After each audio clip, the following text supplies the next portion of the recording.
Welcome to Pathways to Positivity. We're already on show number 2. I'm very excited. I gotta say, I got a haircut today, so I'm all dappered out with my haircut. I shaved this morning after the gym, and I even trimmed my nails and my toenails, to be frank. And I cut the toenails a little too short this morning. I can feel it. A couple of the toes have a little bit of achiness in them. But anyhow, I digress. I get off the beaten path. What are we going to talk about today with Dr. Beth and our virtual audience? Well, we thought it would be apropos to speak about the holidays. We have Thanksgiving coming up. Thanksgiving's a Thursday this year. It's always a Thursday. I know, I'm trying to be silly. Thursday, it's coming up, and time of this recording is Monday, so it's just in a couple of days. So we're going to talk about the holidays of Thanksgiving as well as the Christmas holidays. And you got Hanukkah and Kwanzaa and some other holidays wrapped up in there. So we're going to talk to each other about the holidays and what other people are experiencing, both positive and negative, about the holidays, and how to cope during the holidays. I remember as a kid, I was probably 10 years old when I learned that Santa Claus comes early because all the gifts that I wanted for Christmas were inside a locked bathroom in our basement. And I couldn't figure out why. So I approached my parents and they said, yeah, Santa comes early and he brings the gifts and we lock him up in the bathroom. So I thought that was kind of neat. And as I aged, my mother just would wrap the presents and put them under the tree and say they were from Santa. Well, what I would do, I was probably, 11, 12 years old at the time. I would open up the presents, and then when I saw what I was going to receive, not only did I do something wrong by opening the present, I would ask my parents for that gift. So it was a dead giveaway that I was opening up the gifts. So needless to say, I wasn't the brightest bulb on the tree at that point. But that's just a holiday memory I have, and it was a negative, but my mother, as it got further and further away, would reminisce to the relatives about it and just crack up, because that's all you can do is crack up. Not only did the kid open up his presents, but he'd ask for them. But we'll get into some more serious topics regarding the holidays and how they can be a bit emotional, a bit aggravating, and also a bit empty on the emotional front as well as the wallet.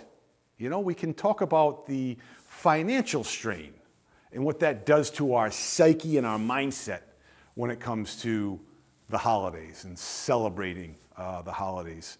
And then lastly, we'll talk about death, death of a loved one. This is a very difficult time, especially when a loved one has died prior to the holiday season. You haven't experienced holidays without a loved one. So we'll kind of get into that as well. And this pathway to positivity isn't just empty rhetoric. We're going to give you tactics, strategies, and resources to use to help better not only your holidays, but your life in general. So we're going to sit down when we get back with Dr. Beth. We'll talk about a few things coming up with the holidays. And then from there, we're going to get right into our Q&A with our virtual guests from across the country. So thank you, welcome, and we'll see you before you know it.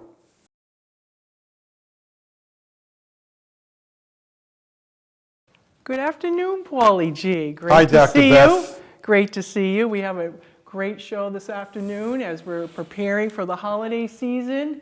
And this week we have Thanksgiving.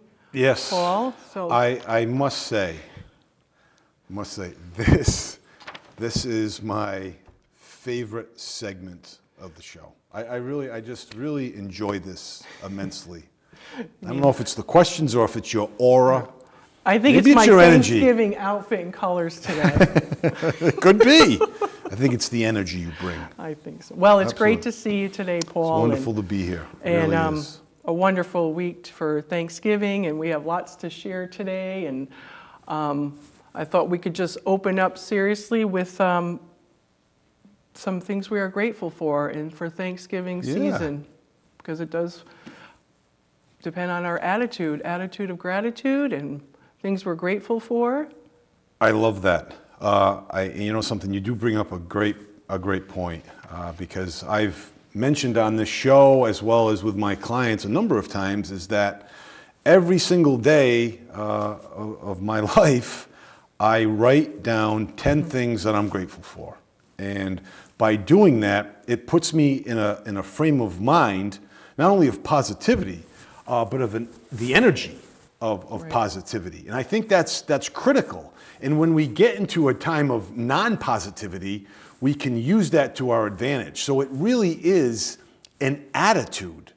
Gratitude is an attitude. And we can have a gratitude of grumpiness, or we could have a gratitude of positiveness. And you bring up a great point. So yeah, I think that's a great message to our audience. I think for it's sure. a great way to start. So Amen just to as that. just as an example, what are some of your things you would add to your list? Yeah, you know, there's nothing big and audacious. It can be, but a number of my top 10 lists, my dog, Theo, he makes the list a lot. Walks with Theo. My wife makes the list a lot. Prior to the dog, she's got to trump the dog because I'll be in trouble if she doesn't. But conversations with my wife as she makes me breakfast every morning when I come home from Mass. She'll have 2 hard-boiled eggs and some wheat toast for me, ready to roll, which I'm very grateful for. And it's like the green apples that I eat on my walk. I'm very grateful for that. So Tart, some crispy. simple things could be Yes, the simple something things. that you don't That's the take thing. for The little granted. things that add up to big quantum leaps. So a real appreciation. Yes, so that's what I ask everyone to get in touch with, the little things. Today, I was thankful for being able to walk and being able to shake hands with someone because I saw a video of a guy that I got reacquainted with. I saw him a few years ago. His name was Nick Vantachuk, and I'm butchering his last name. But he doesn't have any arms or legs. He's just a body with 1 foot. And he's the most I know inspirational speaker on the planet. Yeah. You know, and he prayed and asked God to give him a miracle for arms and legs. Yep. And it didn't happen. Right. Instead of becoming bitter, he said, God didn't give me the miracle. I'm the miracle Yep. to spread to other people, whether it's people just like him or the people that need that dose of reality. He's pretty amazing. He And I is, know isn't he? He has a family, and He's got a beautiful wife. you know, so. You know, so that's fantastic.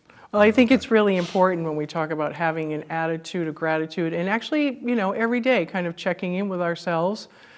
Things could be stressful. Like we said, holidays are stressful. For me, I check in every day and do a little attitude of gratitude. So For me important. right now, it would be for my pet Gracie, my little Gracie.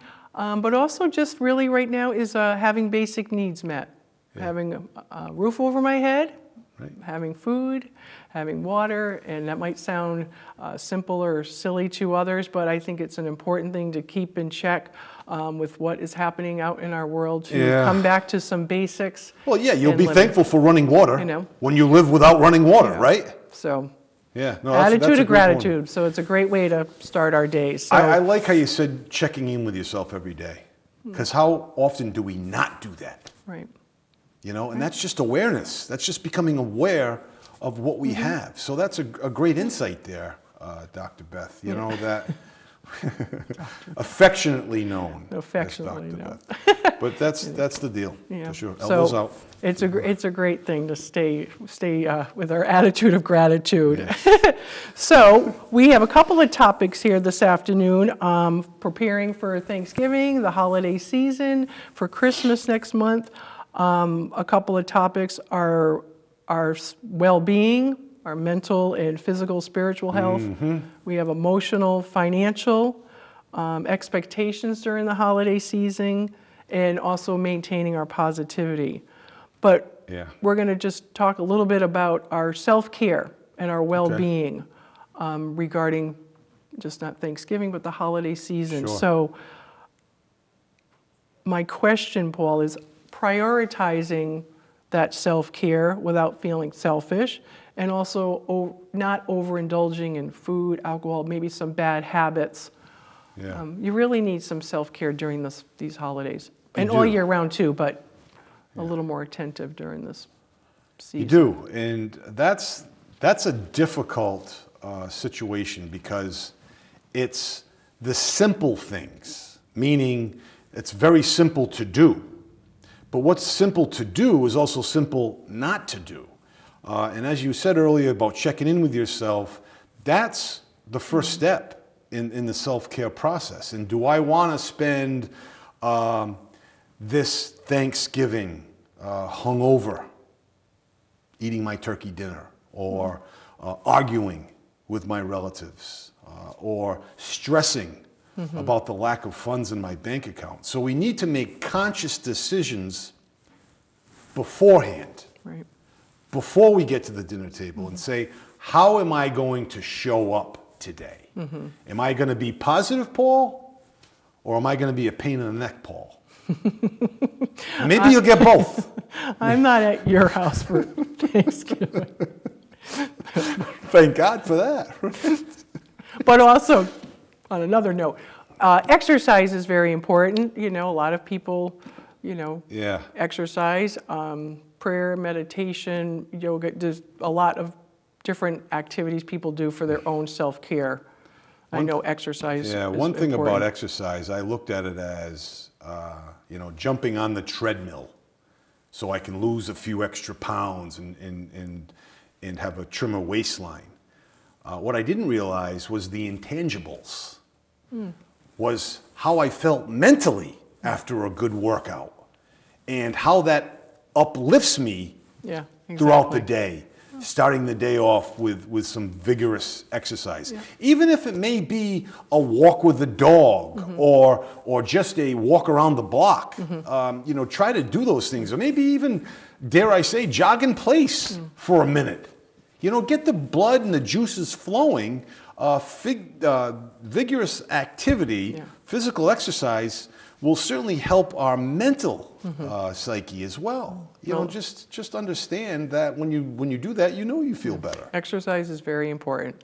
And it comes in all different varieties, what Exactly. people can do. For sure, for sure. So, we do have a question here. Now we're dealing with expectations during the holidays, dealing with the pressures of making everything perfect for our family, our friends, our community, or neighbors. What are some strategies you'd like to share of saying no when your plate is already overflowing? When you say saying no, what are you referring to? Well, maybe not accepting all invitations. Okay. So that Yeah. can be about prioritizing your commitments. Right. Well, don't just say no because Uncle Billy's a pain in the neck and he's going to talk politics that I don't agree with. Because that can put a damper on things just by saying no because of that. You can come to the table with topics of conversation that can damper what he may be talking about. Or if you're going to say no to a better offer. Meaning, say no to Uncle Billy's going to be there, but say yes Right. to a neighbor that's in need. Exactly. And that might be suffering from loneliness during the holidays, and you can take that person to a Thanksgiving dinner Right. yourselves, or have her over the house, or him over the house, or whatever have you. So, balance that out and just, nurture that and give them enough time. Don't say it the Monday before Thursday when Right. they planned on you coming for Right. dinner. I You like know? that idea, though, going out, reaching out, and maybe helping somebody else. Yeah, So for sure. that's important. With the pressures of trying to make everything so perfect, how do we kind of maybe release some of those expectations and pressures on ourselves? Maybe make it a little more simple, not overdoing it with, Yeah. could be You with the said it. food or decorations or just Yeah. prioritizing what's really important. You said it, and I don't think it's watering it down, but don't have the mentality of I have to make this a very Brady Christmas, which I don't know if all of our listeners would know who that is, the Brady Bunch. You know what I mean? But that they make it seem like it's just a perfect. Maybe the Waltons of some of our older audience would know the Waltons. It doesn't have to have those type of expectations. Roll with it. You know what I mean? Get happy with the fact that you might be getting down and dirty in the certain respect of not having the perfect holiday, and Right. accept it and enjoy it. Right. And that may make memories of laughing about it. Thanksgivings to come. Kind of like when I opened up my Christmas presents and asked for. My mother was so upset. But she chuckled about it, the succeeding Christmases about it, because of what a banana I was. So things like that, you know what I mean? We can do that to make things easier. Well, I appreciate your feedback, Paul. Sure. So we also know a couple of other topics that during Christmas, as we're going into the Christmas season, even Thanksgiving this week, can be a combination of the financial stresses are coming in, the emotional challenges could be coming in. You'd be dealing with some grief. There could be some loss, some sorrows. Tight financial budget. Yeah. So do you have any other ways to make some suggestions when you're really challenging with Right. some of these obstacles? 'Cause- Yeah, that's a challenge. As you said, it's definitely a challenge. But like Bob Proctor said many times, you can't change the time you got out of bed in the morning. However, you can change your outlook. And the fact that you have an unsurmountable amount of debt and a lack of a checking or savings account, don't let that dictate how you thinking and act throughout the day and throughout the season. Do what you can do with it and focus on what good you have. Kind of like you mentioned earlier, being happy for the little things in life, that you have the running water, the roof over your head. You're able to Lots of food. you're able to have food and shelter and things, but don't get overwhelmed by what's happened in the past, and try to make decisions moving forward that will help you. We may get into some tactics of, some holiday aspects of what you can do to help yourself financially. So we'll talk about that maybe a little bit later. Yeah, exactly. Thank you, Paul.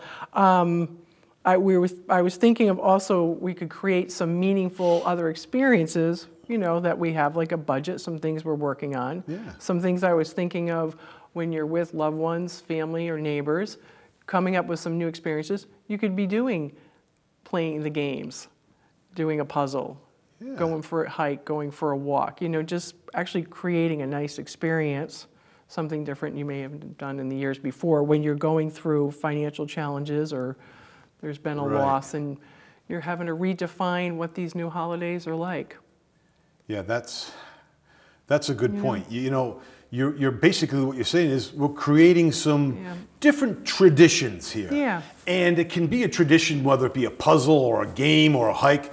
Oh, here we go, Dr. Beth, we got to do her puzzle, or we got to do her nature walk after dinner, and we can make fun of it, but also take part in it and create those memories that, is getting us some exercise instead of laying on the couch watching football and falling asleep. We go for a walk around the block. What's wrong with football? Yeah, no, nothing wrong with it. But we might be able to do that. I know. Walk around the block. Yeah. My mom and I usually do that on Thanksgiving. We take the two dogs, Theo and my sister's dog, for a walk around the block. I take my sister's dog because he's a little bit too rambunctious for my mom. My mom takes Theo because he's a little bit more mellow. And we go for a walk around the block and we have some good conversations. Nice. Just little things like that, Beth, is creating lasting memories. So it's not the super cruise vacation that you took in 1984. Right. But, you know, the walks around the block, Thanksgiving upon Thanksgiving. Spending time together. Like Amen. I said, doing the puzzles, Right. doing the games, you know, Yeah. just, You it's know? more meaningful. And Find what works for your family, you know, whatever it may be. Yeah. because things are different. Great point. Things have changed, family dynamics have changed, there's been Yeah, some, culture's changed a bit, you sure. know, some loss and grief and just redefining these new traditions. Yeah, So, yep. We'll probably get into that in a little bit too, about the loss. and I think we all have some other questions too from, and a little bit from our audience. Yeah. But another thing I wanted to share and ask is managing some loneliness that people might be experiencing. You know, holiday season can be Yeah. very, very difficult when everybody else is positive, they're feeling joyful, but you know, there's a lot out there that's can be challenging with those isolations and loneliness. Yeah, and that's we had talked real. about reaching out to others. That's a real potent dynamic. Is the experience of loss. You lose a loved one, whether it's a child, a parent, A spouse, a pet. a pet. Sure, absolutely, any of that. Yeah. You know, you can be saddened, especially the more you dwell on it. However, one of the things you can do is to reach out to someone who's suffering themselves from a loss. Right. And even if it's a cup of coffee prior to the holiday, because they go to their folks' house, or they go to their kids' house, or they go somewhere for Thanksgiving, but they're still bummed out, maybe that coffee with them on a Wednesday before Thanksgiving really gives them the boost that they Yeah. need. I've always learned that whenever you struggle with something, helping someone with that same struggle will help you with it. It does, exactly. You know what I mean? If you're struggling with your insecurity, help someone that's having trouble with their Right. insecurity, and it will help you with yours. You know, and that's something that I've learned a few years ago from Darren Hardy. He taught me that lesson, and that was a great lesson to learn because now I look to help others that are struggling with what maybe I used to struggle with or what I'm currently struggling with. It's really, really important when we can reach out to somebody. It could be another family member, a neighbor, a friend, but you can really touch somebody else's life when we're going through some deep Yeah. sorrow ourselves. So Yeah, no, that's for sure. I think that's a great little tip when we're feeling isolated and lonely, because you do benefit and Certainly. get blessed that way. Dr. Beth, how about some, Positive Paul. call me Pixel, how about some questions, We have some some questions for pre-selected questions from our We do. audience? As a matter of fact, I have a couple of questions right here, Paul, from Wonderful. a We got couple the of cue people cards here. up, We got huh? the cue cards here from people in our audience, our virtual. Wonderful.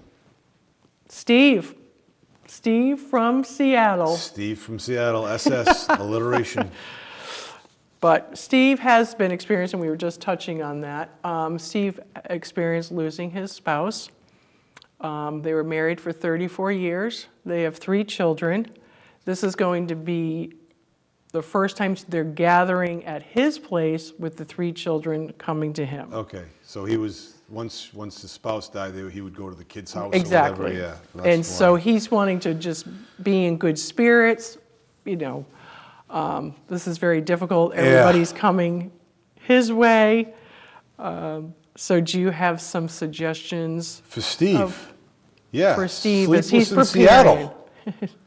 Sleepless, preparing. except it's reversed, because that's not the guy. Yeah, it is, it's the same one, because Tom Hanks was the character Tom Hanks, that lost yeah. his wife, yeah. So anyway, getting to Steve in Seattle, that's very difficult. And experiencing Thanksgiving when you're missing a loved one is detrimental. But what I suggest you do, instead of creating it the way it used to be, make the new creation.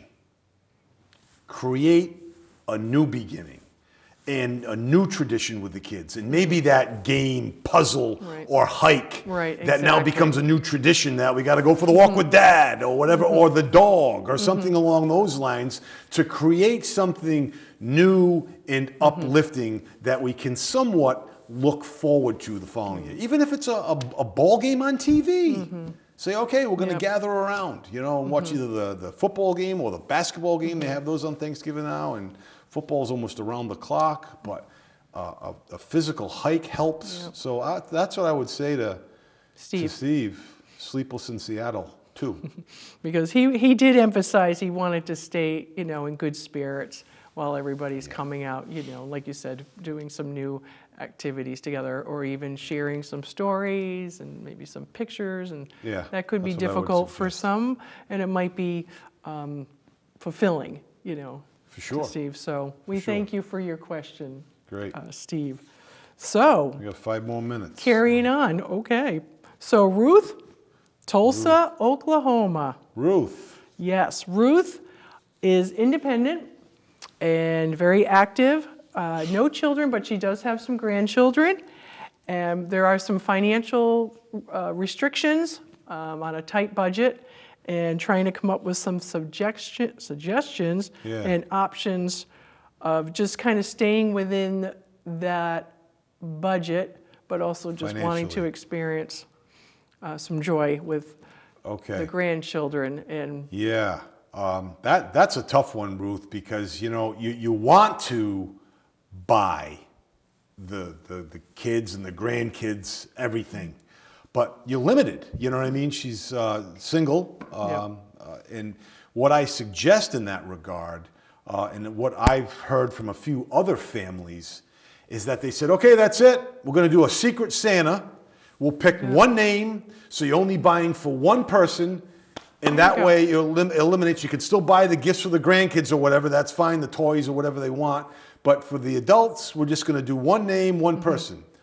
Or I've also saw families say, you know what? We're going to buy gifts, but we're only going to buy gifts under a certain price amount, whether it be $25, $10, Yep. dare I say $5. And it can be very creative Right. to see what people come up with those gifts under that certain threshold, and it makes it kind of fun and silly and enjoyable, and that can be a tradition in and of itself as well. So between the Secret Santa and the limited price amounts on the gifts, I think that would certainly help. And she could really just focus on the grandchildren. Yeah, know, exactly. And so so- that way she can limit her budget to the kids. And the have some fun. grandkids. At the same time. Yep, for sure. And Ruth, thank you for your question too. And you said here. Ruth was single? Ruth is independent. Ruth is single. Because what I'm thinking here, maybe Steve and Ruth, we can hook up. Not this What we'll year. do is we'll get Nathan to put like a number down, a website or something. They can kind of hook up with each other, like maybe a Facebook Maybe group or in a something. couple of more years. Everybody Steve here. needs time. Steve needs time. Ruth may be ready, right? All right, what else do we got? We got one more? All right, 'tis the season with Paul. And yes, we have Mary from Baltimore, Maryland. Okay, so Mary's situation is a lot of negativity around her in the family dynamics. Okay. Mary is positive and has been studying Pathway to Positivity, and she wants to sustain that positivity Okay. while in these dynamics. So basically, What's her challenge? is how to stay positive and inspirational. What are some coping strategies while she's in these Like an negative Uncle situations? Billy that... A brother. She used a brother? brother that's sort of a bit pessimistic. Okay, So yeah. she wants to keep that focus on. Yeah, so, in that case, if you're obliged to attend the Thanksgiving or the Christmas, do it, yes, with an open mind, but come with something in your arsenal or your quiver, meaning have some ammunition. In other words, have a few uplifting stories that you'd like to share and have them captivating. So you might have to do some homework. You might have to Google search something, or you might have to go in your memory bank and think about something you'd like to share with the family, or reminiscing with the family, to kind of offset when her brother might get off on a tangent. and let them go off on that tangent, and then you can bring it back to the story, the uplifting and the inspirational story, so you can direct the conversation. And you know, I mean, if I say Uncle Billy, there's always an Uncle Billy in the, but if her brother is still, you know, gearing towards that, let him go with it. Just don't engage in it. Don't let it upset you. Let him say what he has to say, whether it's political, whether it's family, whether it's societal, whatever it be. But make sure you have something uplifting, inspirational, and positive to bring. That's captivating. And that's not easy. No. So you need to think about that. So you have to create that. And this is Mary? This is Mary, All right, yes. Mary. Yep. So think about that. You know, it's very important. So you're kind of saying bring it back to a positive focal point, and then you might have to leave. well, right. Just leave it at that and just let the course run. Right. You're not going to be able to create or decide how someone's going to be. You can only control how you are and how you respond as opposed to react. Right, because Mary is positive. Perfect. Well, we thank you, Mary, too, for your question here. We are about basically running out of time here. Thank you so much for sharing our Thanksgiving week with us. We'll see you next month. We'll see you next month here. And we are leaving you with, attitude is the mind's paintbrush. It can color any situation. Thank you. Great point to end on. So long, everyone. Pathways to Positivity.